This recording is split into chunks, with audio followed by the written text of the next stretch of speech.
परिचय प्राप्त करते हुए उनसे उनका अभिवादन करते हुए माननीय अमित शाह जी उनका अभिवादन स्वीकार करते हुए उनको अपना आशीर्वाद देते हुए आने वाले चुनाव के अंदर में आप सबके आशीर्वाद से भारतीय जनता पार्टी की सरकार बनेगी। एक बार पुनः तालियों के साथ में उनका अभिनंदन।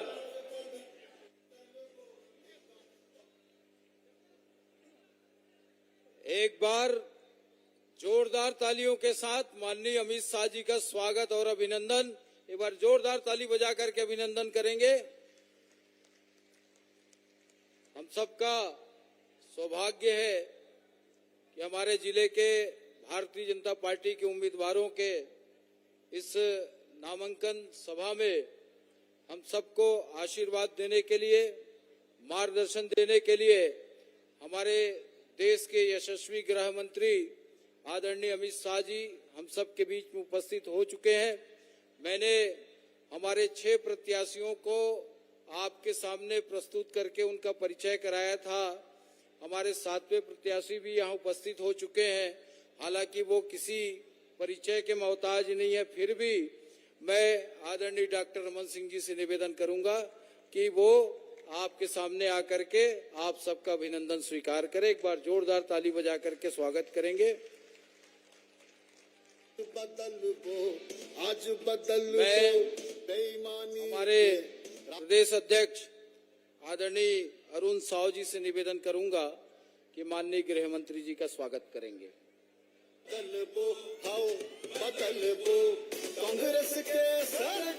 आदरणीय डॉक्टर रमन सिंह जी से मेरा अनुरोध होगा कि वो आदरणीय गृह मंत्री जी का स्वागत करेंगे।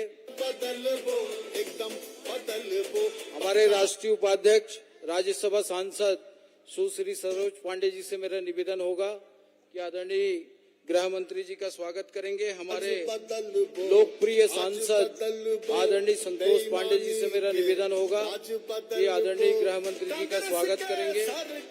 आदरणीय जिलाध्यक्ष रमेश पटेल जी से मेरा अनुरोध होगा कि आदरणीय गृह मंत्री जी का स्वागत करेंगे।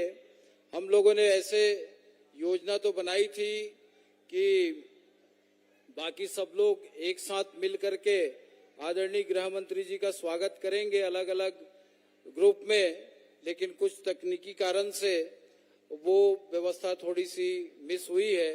तब भी जो उनको सभी से मेरा अनुरोध होगा, मंच में जितने लोग हैं उन सब से, कि उनको स्मृति चिन्ह दे करके आदरणीय गृह मंत्री जी का सभी लोग एक साथ मिल करके आदरणीय गृह मंत्री जी का स्वागत करेंगे और आप सब ताली बजा करके स्वागत करेंगे। इसी के साथ हमारे जिले के पदाधिकारी साफा पहना करके हमारे सभी पदाधिकारी और गृह मंत्री जी का और सभी उम्मीदवारों का साफा पहना करके स्वागत करेंगे। मैं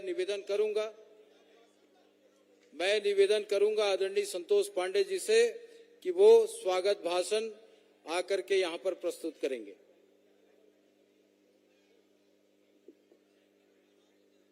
भारत माता के, भारत माता के, भारतीय जनता पार्टी जिंदाबाद, भारतीय जनता पार्टी जिंदाबाद, अमित शाह जी जिंदाबाद, अमित शाह जी जिंदाबाद। आज संस्कारधानी राजनांदगांव में उपस्थित सम्माननीय भारत के गृह मंत्री सम्माननीय श्री अमित शाह जी, मंच पर विराजमान छत्तीसगढ़ के पूर्व मुख्यमंत्री सम्माननीय राष्ट्रीय उपाध्यक्ष डॉक्टर रमन सिंह जी, सम्माननीय सुश्री सरोज पांडे जी राष्ट्रीय उपाध्यक्ष महोदया, हम सब के यशस्वी अध्यक्ष प्रदेश भारतीय जनता पार्टी के और सांसद बिलासपुर के सम्माननीय अरुण साव जी, उपस्थित समस्त प्रत्याशीगण, मंच में विराजमान समस्त वरिष्ठ पदाधिकारीगण और इस राजनांदगांव के इस ऐतिहासिक विशाल जनसभा में उपस्थित समस्त बहनों भाइयों, मैं सम्माननीय अमित शाह जी का मैं स्वागत तो करता हूं, किंतु इन पंक्तियों के साथ जिस प्रकार से कवि भूषण ने और छत्रपति शिवाजी और छत्रसाल के विषय में कहा था, आज वही माननीय सम्माननीय देश के प्रधानमंत्री नरेंद्र मोदी और इस देश के गृह मंत्री अमित शाह जी सटीक उस पर उतरते हैं। इंद्र जिमि जंभ पर बाणव सुवंभ पर रावण सदंभ पर रघुकुल राज है, पौन बारिवाह पर शंभु रतिनाह पर जो सहस्त्र बाहु पर राम द्विज राज है, तेज तमयंश पर कान्हा जिमि कंस पर जो मलेक्ष वंश पर शेर शिवराज है। शिवा को संभालो, शिवा को सराहो की सराहो छत्रसाल को। इस देश के प्रधानमंत्री सम्माननीय नरेंद्र मोदी की सराहना पूरी दुनिया करती है और भारत के अंदर और इस देश को सुगठित बनाने वाले ऐसे गृह मंत्री अमित शाह जी की पूरा भारत सराहना करता है। आज संस्कार धानी में, साहित्य की नगरी में मैं उनका हृदय से अभिनंदन करता हूं, उनका हम हृदय से स्वागत करते हैं। भाइयों बहनों, आज केवल राजनांदगांव नहीं, संपूर्ण भारत नहीं, पूरी दुनिया में यदि डंका बज रहा है भारत का और भारत माता की जय जयकार हो रही है, तो इसके लिए इस देश के प्रधानमंत्री नरेंद्र मोदी जी ने उस स्थान पर पहुंचाया है। आज हम सब जानते हैं G20 की मेजबानी जिस तरीके से की गई और भारत में जिस तरीके से वो कार्यक्रम संपन्न हुए, विश्व में पहली बार भारत ने ऐसा किया है। अयम निजः परोवेति गणना लघुचेतसाम उदार चरितानाम वसुधैव कुटुंबकम। हम पूरी वसुधा की, पूरी पृथ्वी की, जन जन की चिंता करते हैं, चाहे किसी भी देश के रहने वाले हो। माननीय मोदी जी ने कहा, एक पृथ्वी, एक परिवार, एक भविष्य की बात करने वाले। और इसीलिए उन्होंने क्या किया, जब पूरी दुनिया में त्राही त्राही मची थी, वो बीमारी, वो महामारी, उस कोविड काल में जिस तरीके से दो वैक्सीन उन्होंने इजाद किया, इजाद कराने के लिए वैज्ञानिकों के लैब में जाकर के उनकी पीठ थपथपाई, उनको संसाधन उपलब्ध कराए, उनको सब प्रकार से धन मुहैया कराया और जो वैक्सीन कोविशील्ड को जो वैक्सीन तैयार हुआ, वो पूरे भारत में और पूरी दुनिया में हमने भेजने का काम किया, अपनी औषधि भेजने का काम किया, जिसकी पूरी दुनिया में मांग थी।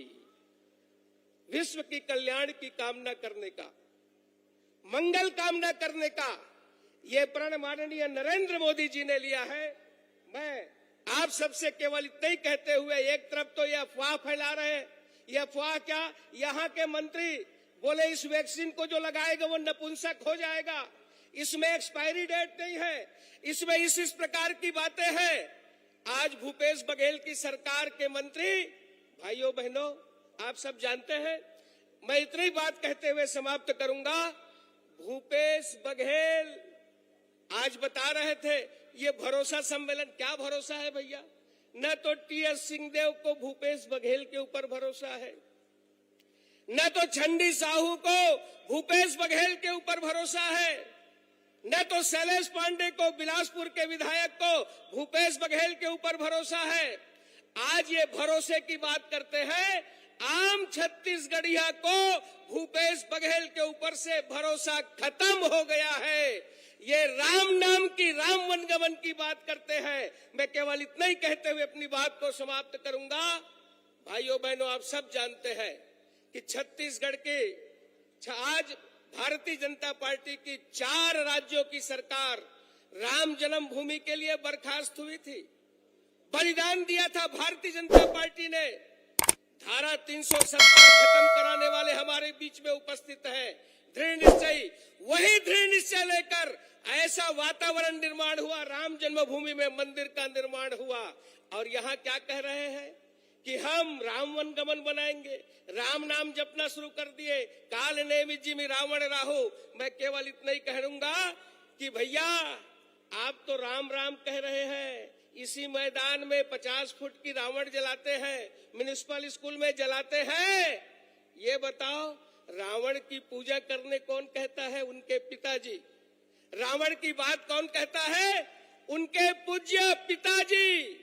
तबे हमारी यह कहावत है छत्तीसगढ़ में, जैसे जैसे घर द्वार तैसे तैसे फैर का, और जैसे जैसे दाई दादा तैसे तैसे लइका। ओकर लइका कौन है?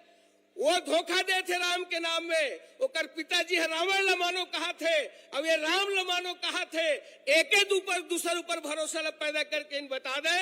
मैं केवल अतके कहते हुए कि आज ये समय आगे है, हमारे जतेक प्रत्याशी यहाँ खड़े हैं, ये सब प्रत्याशी मन ला आप मन कमल छाप में वोट दे करके विजयी बनाओ, जिताओ। आज ये अवसर में सम्माननीय अमित शाह जी के पुनः अभिनंदन और स्वागत करते हुए मैं अपन बात ला समाप्त करत हूं। आप सब ला बहुत बहुत धन्यवाद। किंतु एक पंक्ति के साथ, हालात बदलने में बहुत देर नहीं है, हालात बदलने में बहुत देर नहीं है, कुदरत के उसूलों में उलट फेर नहीं है, आगाज से अंजाम जुड़ा होता है यारो, भगवान के घर देर है। बहुत बहुत धन्यवाद। अब मैं बहुत ही सम्मान के साथ हमारे प्रदेश अध्यक्ष, जो प्रदेश अध्यक्ष के साथ साथ बिलासपुर के सांसद भी, एक बार जोरदार ताली बजा दो और उन साव जी ला आमंत्रित करत हो। बहुत बहुत स्वागत आपके। आज के ये नामांकन रैली में हम सब के ताकत बढ़ाए बर, उत्साह बढ़ाए बर आए हुए हमारे देश के गृह एवं सहकारिता मंत्री जी के एक बार जोरदार ताली बजा के अभिनंदन और स्वागत करो। और बता दो नारा लगा के कि आज छत्तीसगढ़ के गांव गांव गली गली में कौन सा नारा गूंजा थे कि औ नहीं सही बोल, अरे औ नहीं सही बोल, अरे तख्त बदल दो ताज बदल दो, अरे तख्त बदल दो ताज बदल दो। आज के ये नामांकन रैली में हम सब के बीच में उपस्थित हमारे देश के गृह एवं सहकारिता मंत्री यशस्वी आदरणीय अमित शाह जी, हमारे पार्टी के राष्ट्रीय उपाध्यक्ष पूर्व मुख्यमंत्री आदरणीय डॉक्टर रमन सिंह जी, राष्ट्रीय उपाध्यक्ष सांसद आदरणीय सरोज पांडे जी, हमारे क्षेत्रीय सांसद आदरणीय संतोष पांडे जी, मंच में विराजमान जम्मू हमारे पार्टी के नेता मन, हमारे 6 विधानसभा के प्रत्याशी मन और अत्यधिक बड़े संख्या में उपस्थित जम्मू भाई बहनी मन ला मैं प्रणाम करत हूँ, राम राम करत हूँ, जय जोहार करत हूँ।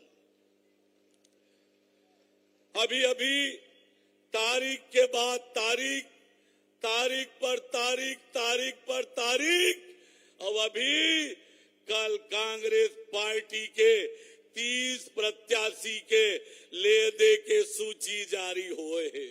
ले दे के कांग्रेस पार्टी डरत है, घबरावत है, हार निश्चित है, अब यही पाए के प्रत्याशी के चयन नहीं कर पावत है।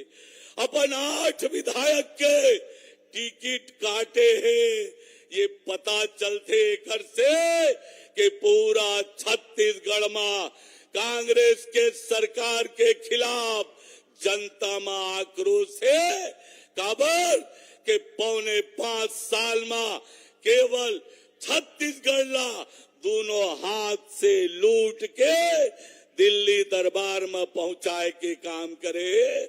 तो संगवारी हो, कांग्रेस पार्टी के जाय के बेरा हो गए। भूपेश बघेल और पूरा टीम अपन बोरिया बिस्तर बांधे के तैयारी करत है। काबर के छत्तीसगढ़ के गांव गांव गली गली में एक नारा गूंजत है कि औ नहीं साहिबो, अरे ओ नहीं साहिबो। एक बार फिर मैं आज के ये महती सभा में देश के गृह मंत्री आदरणीय अमित शाह जी के हार्दिक अभिनंदन और स्वागत करत हूं। आपसे निवेदन करत हूं कि अब 1.5 महीना के समय पूरा ताकत लगा के काम करना है और 3 दिसंबर के जब मतगणना के परिणाम आए तो झरझर झरझर कमल के फूल खिले। अबके पर आप सब ले आग्रह करत हुए कि अपन प्रत्याशी मनला पूरा ताकत से जिताओ। आप सबके बहुत धन्यवाद। जय जोहार, जय छत्तीसगढ़। अब मैं हमारे राजनांदगांव के लोकप्रिय उम्मीदवार और पूर्व मुख्यमंत्री वर्तमान राजनांदगांव विधायक आदरणीय डॉक्टर रमन सिंह जी से निवेदन करूं कि अपन विचार यहां पर रखें। जोरदार ताली बजा करके स्वागत करेंगे।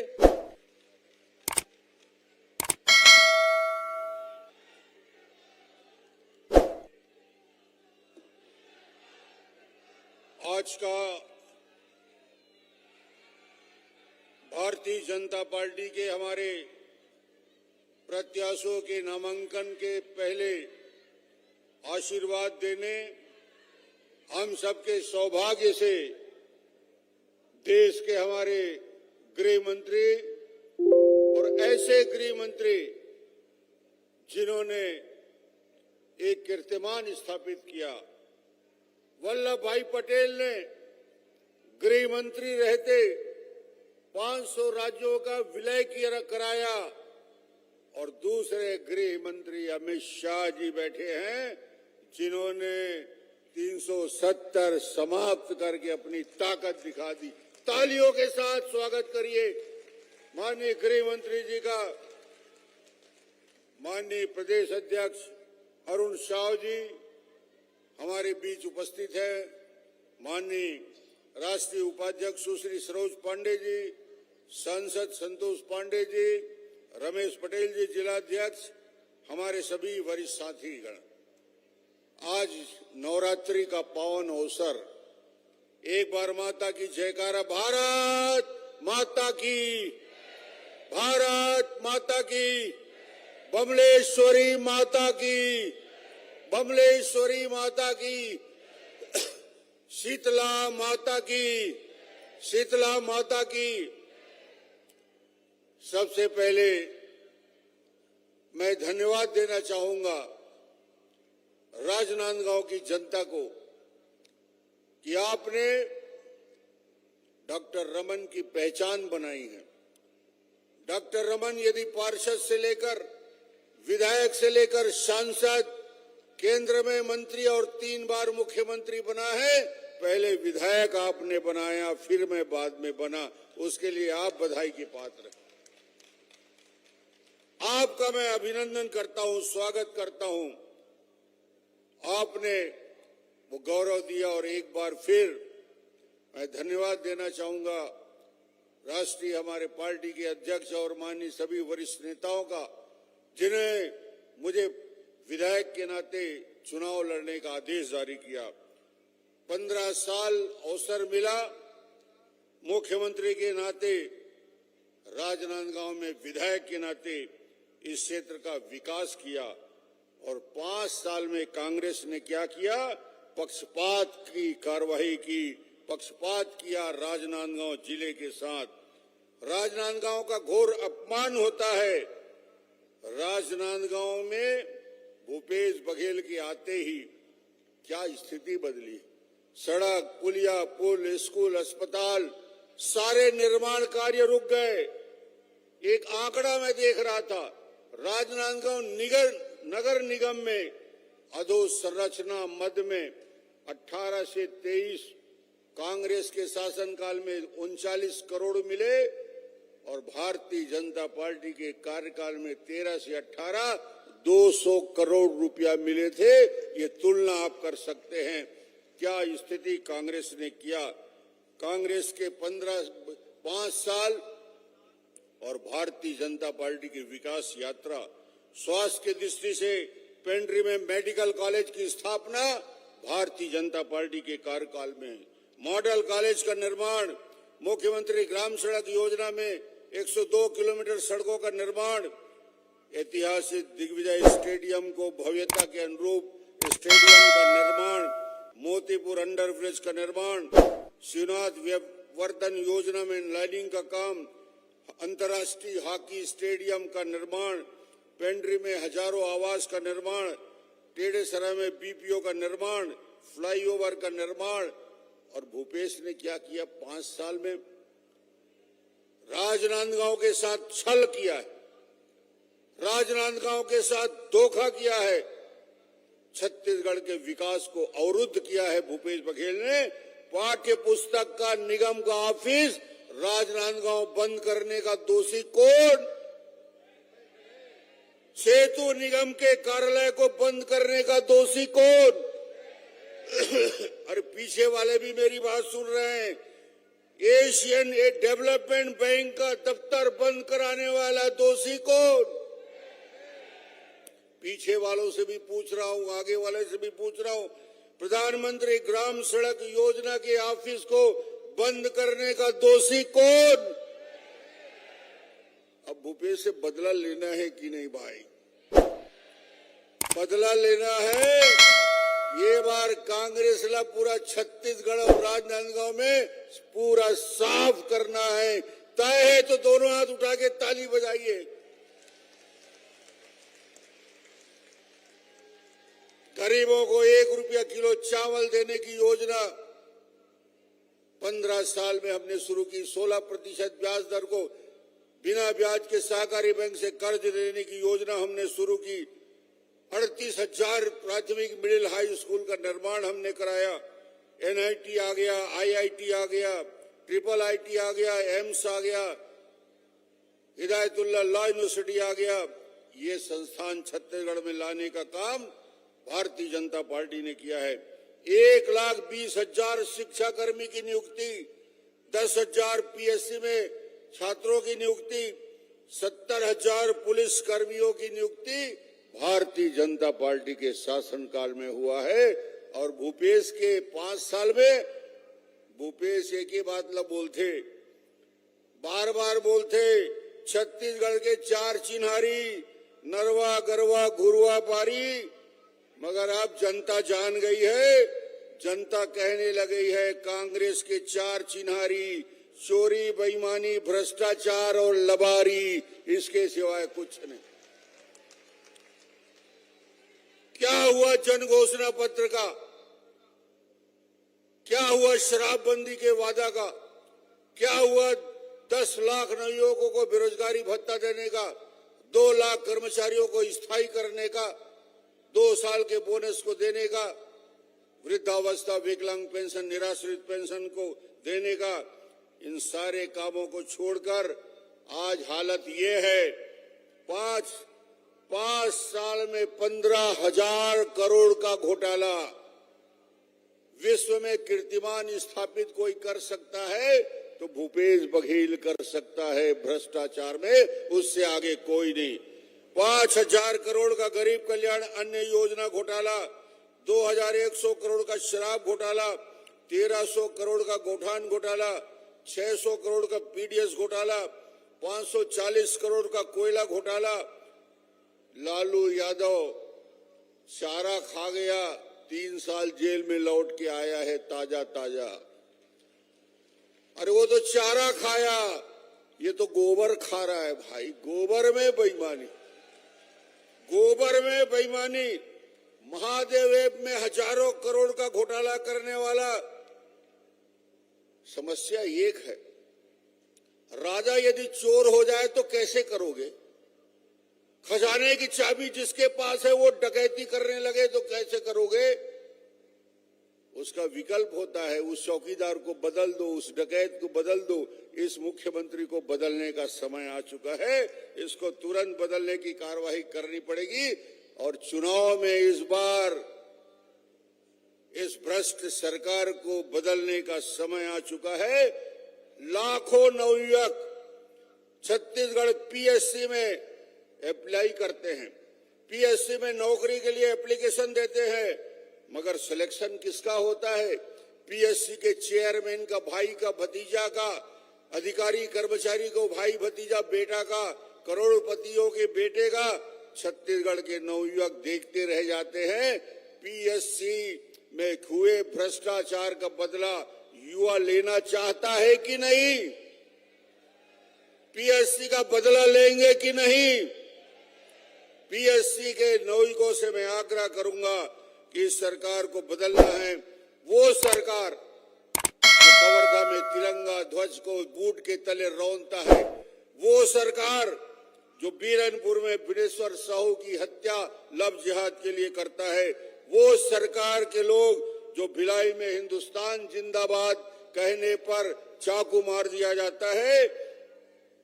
अध्यक्ष जी बोल रहे थे, अब नहीं सही बोल, और अब नहीं सही बोल, दोनों हाथ उठा के अब नहीं सही बोल, अब नहीं सही बोल।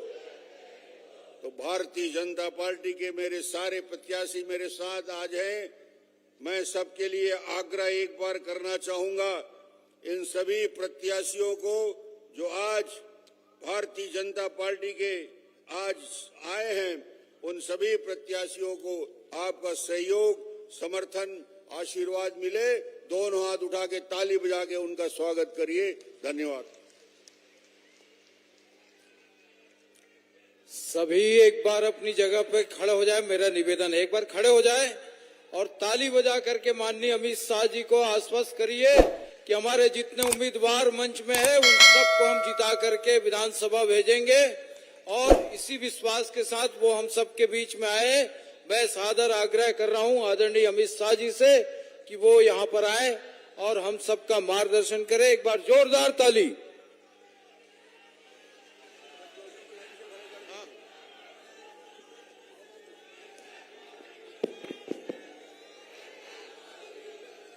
मेरे साथ जोर से बोलिए, भारत माता की। क्यों भाई, सरकार बदलनी है नहीं बदलनी है?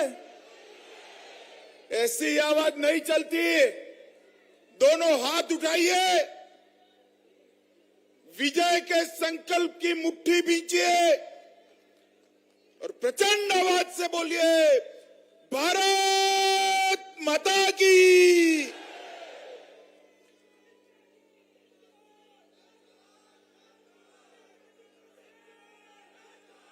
मैं सबसे पहले हमारे सभी प्रत्याशियों का परिचय कराता हूं। आप सभी लोग नारा लगाकर हमारे प्रत्याशियों का स्वागत करेंगे।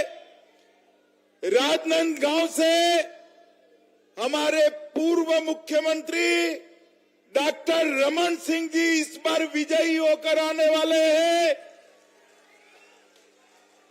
डोंगरगांव से श्री भरत वर्मा, भरत जी अभिवादन करिए।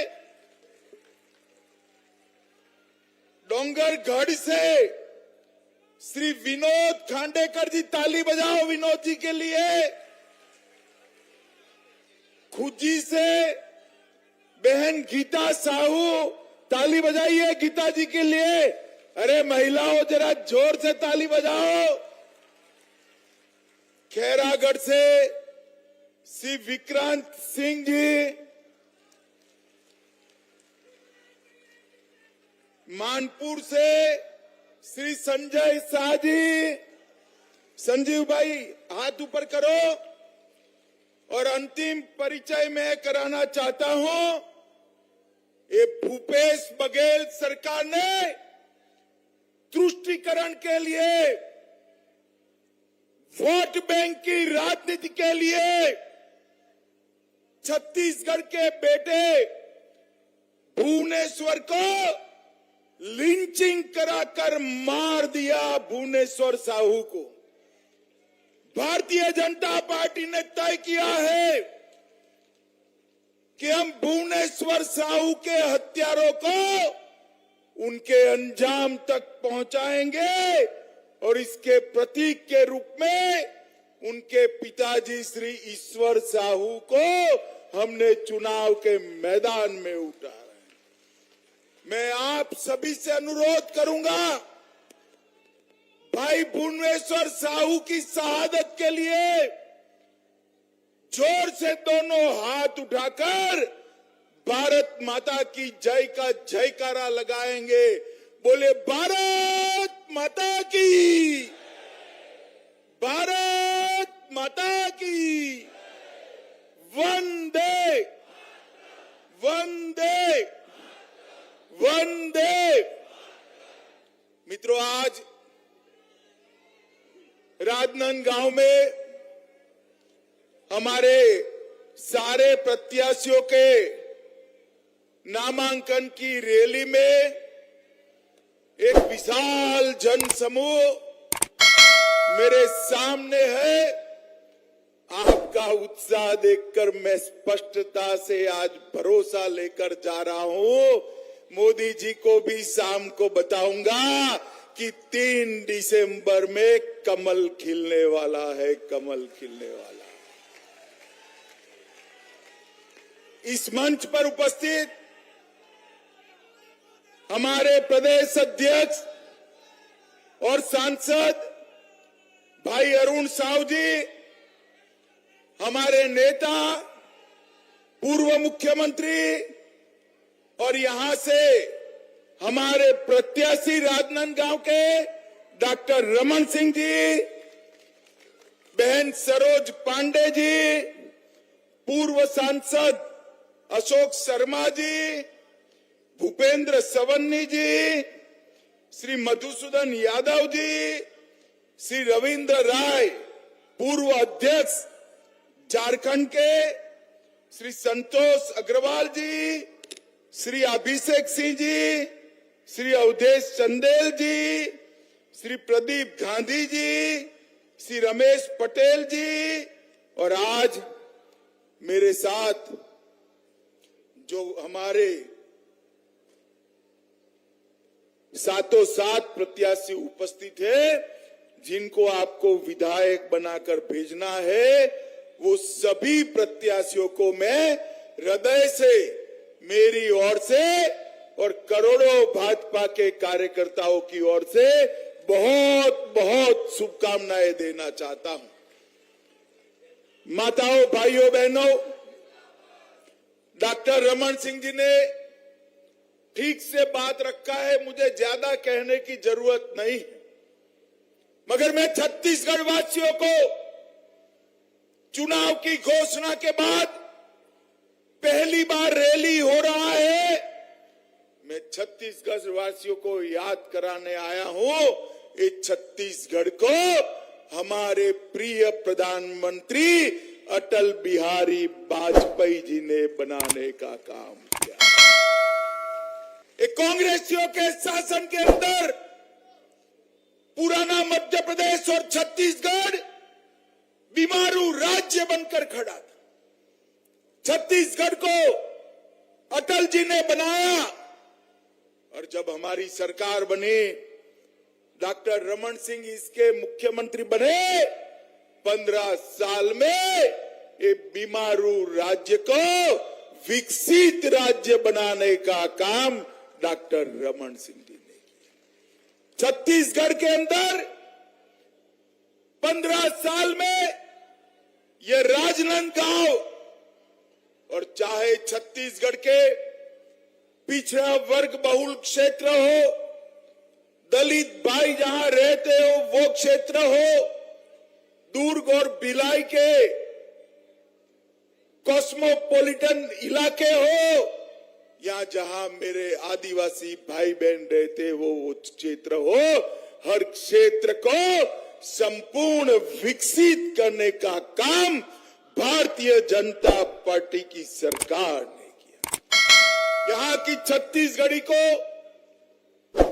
छत्तीसगढ़ी भाषा को राज्य की भाषा का दर्जा देने का काम भारतीय जनता पार्टी ने किया। किसानों को 14% ब्याज से मुक्त कराने का काम, जोर से ताली बजाइएगा, हमारी रमन सिंह सरकार ने किया।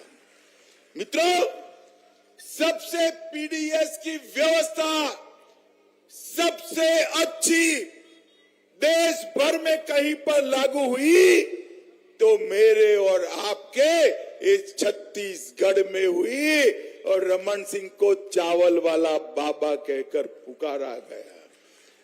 ट्राइबल, ओबीसी और दलित को अपने अधिकार देने का काम किया और छत्तीसगढ़ को हमने विकसित राज्य बनाने के लिए ढेर सारे कदम उठाए।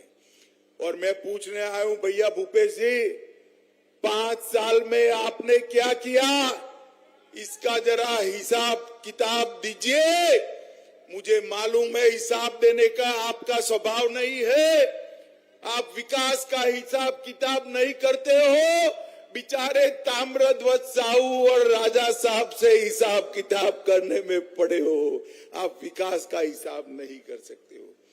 मित्रों, आने वाला चुनाव एक सरकार बनाने का चुनाव नहीं, आने वाला चुनाव विधायक चुनने का चुनाव नहीं है। आने वाला चुनाव मोदी जी के नेतृत्व में स्वर्णिम भविष्य वाले छत्तीसगढ़ बनाने का चुनाव है। हर छत्तीसगढ़िया ने एक एक वोट मोदी जी के नेतृत्व में स्वर्णिम छत्तीसगढ़ बनाने के लिए देना है। छत्तीसगढ़ हमारे 15 साल के शासन में खाद्य और पोषण सुरक्षा देने वाला भारत का सबसे पहला राज्य बना। कौशल विकास उसका अधिकार देने वाला सबसे पहला राज्य बना। 150 दिन तक, जोर से ताली बजाइएगा, 150 दिन तक रोजगारी देने वाला सबसे पहला राज्य बना। महिला मजदूरों को मातृत्व अवकाश देने वाला पहला राज्य बना और माताओं बहनों को पंचायत चुनाव में 50% आरक्षण देने वाला पहला राज्य भी ये बना। इन्होंने छत्तीसगढ़ को कांग्रेस ने बीमारू राज्य बनाकर छोड़ा था। हमने इसको एजुकेशन हब बनाया, पावर हब बनाया, सीमेंट हब बनाया, इस्पात हब बनाया और हेल्थ केयर का भी एक बहुत बड़ा सेंटर बनाने का काम किया। NEET, NIT, IIT, IIIT, IIM, AIIMS और लाइवलीहुड कॉलेज देश में सबसे पहले बनाने का काम भारतीय जनता पार्टी ने किया। और मित्रों, भूपेश जी ने क्या कहा किया, 5 साल से 30% भूपेश कक्का सरकार चलाने का काम ये भूपेश जी ने किया। मित्रों, भूपेश बघेल ने छत्तीसगढ़ को कांग्रेस के दरबार का एटीएम बनाकर रखा है, एटीएम बनाकर रखा है। छत्तीसगढ़ के मेरे आदिवासी युवा के अधिकार का पैसा दिल्ली दरबार की कांग्रेस की तिजोरी में जाता है। दलित युवा का पैसा दिल्ली दरबार की कांग्रेस की तिजोरी में जाता है और मेरे पिछड़ा वर्ग के युवा भाइयों बहनों का अधिकार भी ये इनके एटीएम के थ्रू दिल्ली में जाता है। और मैंने करप्शन का ऐसा, जैसे फूड चेन बनते हैं ना, कोई पिज्जा का फूड चेन बनाएगा, कोई पाव भाजी का बनाएगा, इन्होंने करप्शन का पटवारी से लेकर मुख्यमंत्री तक का पूरा करप्शन चेन बना दिया है जो दिल्ली तक जाता है। शर्म आनी चाहिए आपको, शर्म आनी चाहिए। और मैं आपको बताता हूं, घोटालों की इतनी बड़ी सूची मैंने मेरे सार्वजनिक जीवन में कहीं नहीं देखी। शराब घोटाला, 2000 करोड़ रुपए का शराब घोटाला इनके ऑफिस के अफसरान जेल में जाते हैं और उनको शादी में भी चैन नहीं आता है, कहीं वो मुंह न खोल दे, इसलिए डर कर घर में शादी कराते हैं। कोयला परिवहन घोटाला 550 करोड़ का किया। प्रधानमंत्री गरीब अन्न योजना में 5000 करोड़ का घोटाला किया। गोठान घोटाला 1300 करोड़ से ज्यादा रुपयों का घोटाला किया। 600 करोड़ का उन्होंने पीडीएस घोटाला फिर से किया। महादेव ऐप का 5000 करोड़ का घोटाला करने का काम भूपेश बघेल सरकार ने किया।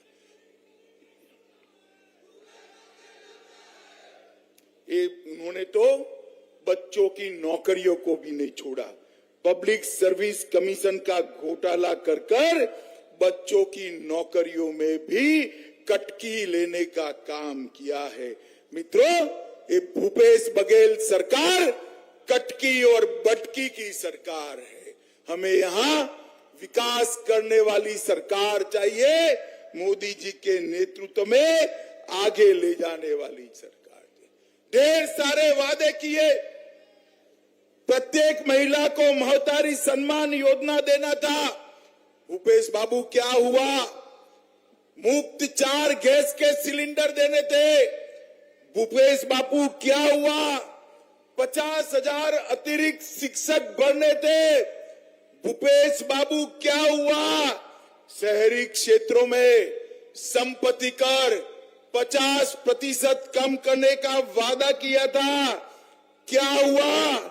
राज्य में पूर्ण शराबबंदी लागू करने वाले थे। भूपेश बाबू आपने क्या किया? बिजली का बिल आधा करने वाले थे।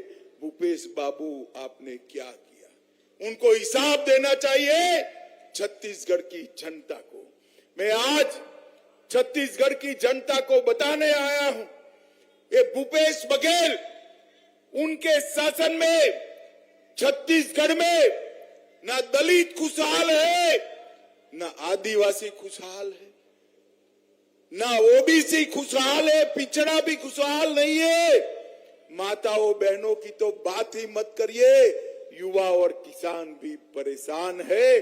खुशहाल है तो गांधी परिवार अकेला खुशहाल है और कोई खुशहाल। जैसे मैंने अभी पहले किया, उनकी वोट बैंक की राजनीति के चलते भुवनेश्वर साहू की हत्या कर दी। आप क्या चाहते हैं कि छत्तीसगढ़ फिर से एक बार एक कौमी दंगों का केंद्र बने? चाहते हैं क्या? जरा जोर से बोलो, चाहते हो क्या? भुवनेश्वर साहू को न्याय मिलना चाहिए या नहीं मिलना चाहिए? अगर कांग्रेस फिर से चुनकर आती है तो यही तुष्टीकरण की, यही वोट बैंक की राजनीति कांग्रेस पार्टी आगे बढ़ाएगी। और मैं आपको कहता हूं, एक बार कमल फूल की सरकार बना दो। ये जिन्होंने भ्रष्टाचार किया है, पाई पाई उनसे वसूलेंगे और उनको उल्टा लटका कर सीधा करने का काम ये भारतीय जनता पार्टी की सरकार करेगी। भाई और बहनों, मोदी जी के नेतृत्व में हमने पूरे देश का सम्मान बढ़ाने का काम इस देश के प्रधानमंत्री जी ने किया है। अभी अभी विधानसभा और लोकसभा में 33% माताओं बहनों को रिजर्वेशन देने का काम भारतीय जनता पार्टी की सरकार ने किया। चंद्रयान भेजा, G20 हुआ और छत्तीसगढ़ के ढेर सारे लाभार्थियों को नरेंद्र मोदी सरकार का फायदा मिला है। मित्रों, मैं आपको बताना चाहता हूं कि राजनांदगांव में मेडिकल कॉलेज 370 करोड़ रुपए का, 330 करोड़ के फ्लाईओवर, 48 करोड़ के शिवनाथ व्यय प्रवर्तन योजना नहर, 18 करोड़ से पेंड्री में निवास स्थानों, 15 करोड़ रुपयों से मातृ शक्ति के लिए अस्पताल, 13 करोड़ रुपए एजुकेशन के लिए और 10 करोड़ रुपया मॉडल कॉलेज और वंदे भारत ट्रेन का सौगात भी नरेंद्र मोदी सरकार ने किया है। और मैं आज भूपेश जी को पूछना चाहता हूं, भूपेश जी, 2004 से 14 केंद्र में यूपीए की सरकार थी, कांग्रेस की सरकार थी, क्या दिया आपने छत्तीसगढ़ को? हिसाब लेकर आइए माताओं, भाइयों, बहनों। 2004 से 14 में केवल 77,000 करोड़ रुपया छत्तीसगढ़ को 10 साल के अंदर दिया। कितना दिया? जरा जोर से बोले, कितना? 77,000 करोड़। कितना? और मोदी जी ने 2014 से 23 उनके 10 साल बनाम हमारे 9 साल 77,000 करोड़ की जगह पे 3,01,000 करोड़ रुपया छत्तीसगढ़ को भेजने का काम किया। हमने नक्सलवाद पर नकेल कसी, 38 लाख किसानों को हर साल 6,000 रुपया दिया, 24 लाख घरों में पीने का पानी पहुंचाया, 2 करोड़ गरीब छत्तीसगढ़ वासियों को 5 लाख तक का पूरा स्वास्थ्य का खर्चा नरेंद्र मोदी सरकार ने उठाया। 38 लाख माताओं के घर में शौचालय का निर्माण किया। लगभग 6 लाख माताओं को गैस का सिलेंडर दिया और लगभग 11 लाख लोगों को घर का भेंट देने का काम हमारे नरेंद्र मोदी जी ने किया है। मित्रों, नरेंद्र मोदी जी, मैं आज यही कहने आया हूं कि इन्होंने दिए हुए 315 वादे तो पूरे नहीं किए, चरण पादुका भी छीन ली, साड़ी वितरण योजना भी बंद कर दी। खैर 325 वादे से तो मुकर गए, पर उन्होंने यहां एटीएम लगाकर छत्तीसगढ़ की जनता का पैसा दिल्ली के दरबार में कांग्रेस कार्यालय में पहुंचाने का काम किया है। मुझे बताओ माताओं, भाइयों, बहनों, जिन्होंने छत्तीसगढ़ के भविष्य को इस तरह से बर्बाद किया है, वो भूपेश बघेल को फिर से मौका दे सकते हैं क्या? जोर से बोलिए, दे सकते हैं क्या? जिस तरह से भुवनेश्वर साहू को रौंद कर मार डाला, वो सरकार को रिपीट कर सकते हैं क्या? जोर से बोलिए, कर सकते हैं क्या? राजनांदगांव की चारों सीटें मोदी जी की झोली में डालेंगे क्या? जोर से बोले, ऐसे नहीं, मोदी जी तक आवाज जानी चाहिए, डालेंगे क्या? चारों प्रत्याशियों को प्रचंड बहुमत से जिताएंगे। यहां हमारे 7 प्रत्याशी है, 7 को प्रचंड बहुमत से जिताएंगे। भाजपा सरकार बनाएंगे। 24 में फिर से मोदी जी को प्रधानमंत्री बनाएंगे। तो मेरे साथ दोनों हाथ उठाइए दोनों हाथ, विजय के संकल्प का मुट्ठी बींचिए और प्रचंड आवाज से बोलिए, भारत माता की, भारत माता की, वंदे वंदे वंदे। फिर से एक बार 7 प्रत्याशियों के लिए जोर से ताली बजाइए। ये 7 को बहुत बहुत शुभकामनाएं और बहुमत से जीत कर आए, ऐसी मेरी शुभकामनाएं। माननीय अमित शाह जी का बहुत बहुत आभार।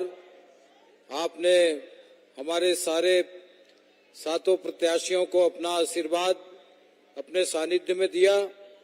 मैं निवेदन करूंगा सभी लोगों से कि सबको रैली में शामिल